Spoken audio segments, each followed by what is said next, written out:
کچھ مندروں پر بنی آنکھیں بدھ کی آنکھوں کی نمائندگی کرتی ہیں، جن کے بارے میں یہ سمجھا جاتا ہے کہ وہ سب کچھ دیکھتی ہیں۔ اس قسم کے مندر بدھ کے مجسمے اور بنی ہوئی آنکھیں ان ممالک میں کثرت سے دیکھی جاتی ہیں جہاں بدھ مت کو وسیع پیمانے پر قبول کیا گیا ہے، جو واضح طور پر یہ ظاہر کرتا ہے کہ بدھ مت نے بدھ کو ایک بدھ بنا دیا ہے۔ سامیہ خانقاہ تبت کے مشہور ترین مندروں میں سے ایک ہے، جہاں بدھ مت کے پیروکار اپنی دعائیہ پہیے گھماتے ہیں اور دعائیں کرتے ہیں۔ پجاریوں کی طرف سے ادا کی جانے والی رسومات بعض اوقات پورا دن جاری رہتی ہیں، لیکن بدھ مت کے پیروکار اس حقیقت کو نظر انداز کرتے ہیں کہ بدھ نہ تو ان کی بات سنے گا اور نہ ہی ان کی دعاؤں کا جواب دے گا۔ تمام انسانوں کی طرح گوتم بھی ایک بے اختیار بندہ تھا جسے اللہ نے پیدا کیا۔ صرف اللہ ہی دعاؤں کا جواب دے سکتا ہے۔ سچی پکار تو اسی کے لیے ہے، اور جنہیں وہ اس کے سوا پکارتے ہیں وہ ان کی پکار کا کچھ بھی جواب نہیں دیتے۔ ان کی مثال اس شخص کی سی ہے جو پانی کی طرف اپنے دونوں ہاتھ پھیلائے تاکہ وہ اس کے منہ تک پہنچ جائے، حالانکہ وہ کبھی اس تک پہنچنے والا نہیں، اور کافروں کی پکار محض بھٹکنے ہی میں جاتی ہے۔ القرآن سورت نمبر 13 الرعد آیت نمبر 14۔ کرم کا عقیدہ یہ فرض کرتا ہے کہ انسان جو کچھ بھی کرتا ہے اس کا اثر اسے جلد یا بدیر ضرور پہنچتا ہے، اور اس کا تعلق اس کی نام نہاد اگلی جنم سے ہوتا ہے۔ اس عقیدے کے مطابق لوگ مسلسل اس دنیا میں دوبارہ پیدا ہوتے رہتے ہیں، جہاں انہیں اپنی سابقہ زندگی کے اعمال کے نتائج بعد کی زندگی میں بھگتنا پڑتے ہیں۔ بدھ مت خدا کے وجود کا انکار کرتا ہے اور یہ مانتا ہے کہ کرم ہی وہ واحد طاقت ہے جو ہر چیز کو کنٹرول کرتی ہے۔ کرم ایک سنسکرت لفظ ہے جس کے معنی عمل کے ہیں، اور یہ سبب اور نتیجے کے قانون کی طرف اشارہ کرتا ہے۔ اس پر ایمان رکھنے والوں کے مطابق انسان مستقبل میں وہی کچھ بھگتے گا جو اس نے ماضی میں کیا ہوگا، چاہے وہ اچھا ہو یا برا۔ ماضی سے مراد انسان کی پچھلی زندگی ہے، اور مستقبل سے مراد وہ نئی زندگی ہے جس کا آغاز اس کے خیال میں موت کے بعد ہوگا۔ اس عقیدے کے مطابق جو شخص اس زندگی میں غریب ہے وہ اپنی غربت کے ذریعے اس برائی کی قیمت ادا کر رہا ہے جو اس نے کسی سابقہ زندگی میں کی تھی۔ یہ توہم پرستانہ عقیدہ یہ بھی دعویٰ کرتا ہے کہ بعد کی کسی زندگی میں ایک برے انسان کو تنزل دے کر کسی جانور بلکہ حتیٰ کہ کسی پودے کی صورت میں دوبارہ پیدا کیا جا سکتا ہے۔ کرم پر ایمان رکھنے کا ایک نقصان دہ نتیجہ یہ ہے کہ یہ سکھاتا ہے کہ موجودہ بے بسی، غربت اور کمزوری انسان کی اخلاقی برائیوں کی سزا ہیں۔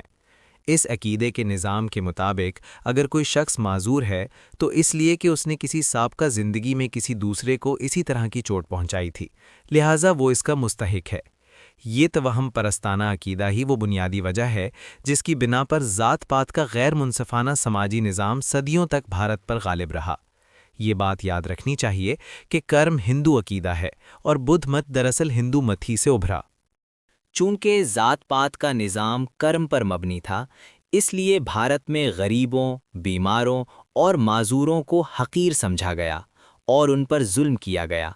دولت مند، اعلیٰ ذات کے حکمران طبقے نے اپنے مراعات کو فطری اور جائز قرار دیا، لیکن اسلام میں کمزور ہونا سزا نہیں بلکہ اللہ کی طرف سے ایک آزمائش سمجھا جاتا ہے۔ مزید یہ کہ دوسرے لوگوں پر یہ نہایت اہم فرض عائد ہوتا ہے کہ وہ ضرورت مندوں کی مدد کریں۔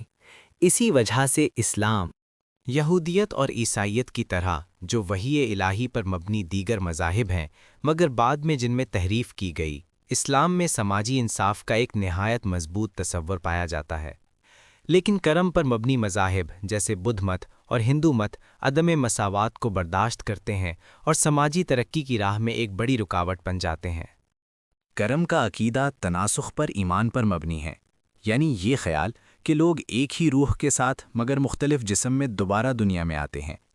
اس پیدائش کے پہیے کا تصور یہ فرض کرتا ہے کہ ہر زندگی بعد والی زندگی کو متاثر کرتی ہے، لیکن یہ عقیدہ ایک بنیادی نقطے پر ناکام ہو جاتا ہے۔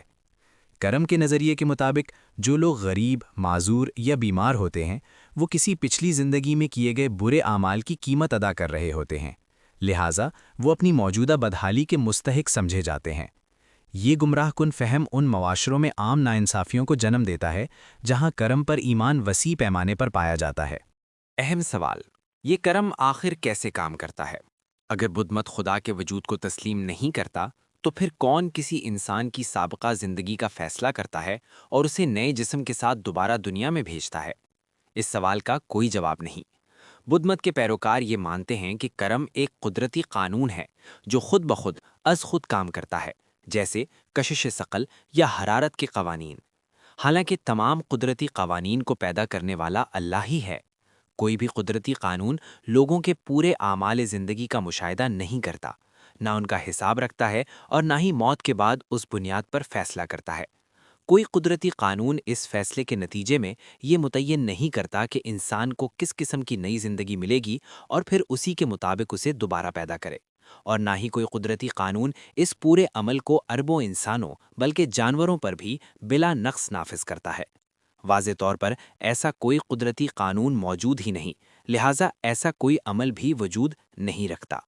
دنیا بھر میں بہت سے لوگ تناسخ پر ایمان رکھتے ہیں، حالانکہ اس کی کوئی منطقی بنیاد نہیں، کیونکہ ان کے پاس کوئی مضبوط دینی ایمان نہیں ہوتا۔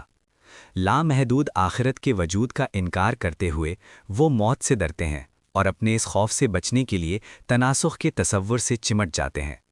تناسخ پر ایمان بالکل کرم پر ایمان کی طرح اس جھوٹی تسلی پر مبنی ہے کہ موت کوئی خوف کی بات نہیں، اور یہ کہ انسان نئی پیدائش میں اپنے مقاصد حاصل کر لے گا۔ اگر تناسخ کسی قدرتی قانون کے طور پر خود بخود واقع نہیں ہو سکتا، تو پھر ظاہر ہے کہ وہ صرف کسی مافوق الفطرت تخلیقی عمل کے ذریعے ہی ممکن ہو سکتا ہے۔ لیکن قرآن پر ایک نظر ڈالنے سے معلوم ہوتا ہے کہ تناسخ محض ایک افسانہ ہے۔ وہ کتاب جو اللہ نے انسانیت کی رہنمائی کے لیے نازل کی، کھلے الفاظ میں اعلان کرتی ہے کہ تناسخ باطل ہے۔ اسلام کے مطابق تناسخ جس طرح ہر دوسرے معاملے میں، اسی طرح کرم کے فلسفے کے بارے میں مسلمان کا نقطہ نظر بھی اس پر مبنی ہونا چاہیے جو اللہ قرآن میں فرماتا ہے، اور قرآن یہ بیان کرتا ہے کہ صرف ایک ہی پیدائش اور ایک ہی دوبارہ اٹھایا جانا ہے۔ ہر انسان اس زمین پر صرف ایک بار زندگی گزارتا ہے، پھر وہ مر جاتا ہے۔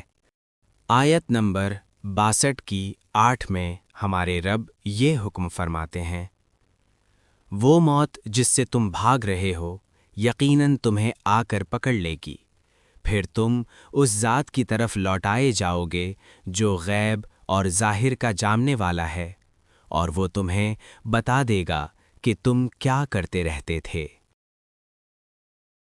ناظرین، آج کی قسط میں ہم نے کرم اور تناسخ کے تصور کو عقل، تاریخ اور وحی الہی کی روشنی میں سمجھنے کی کوشش کی۔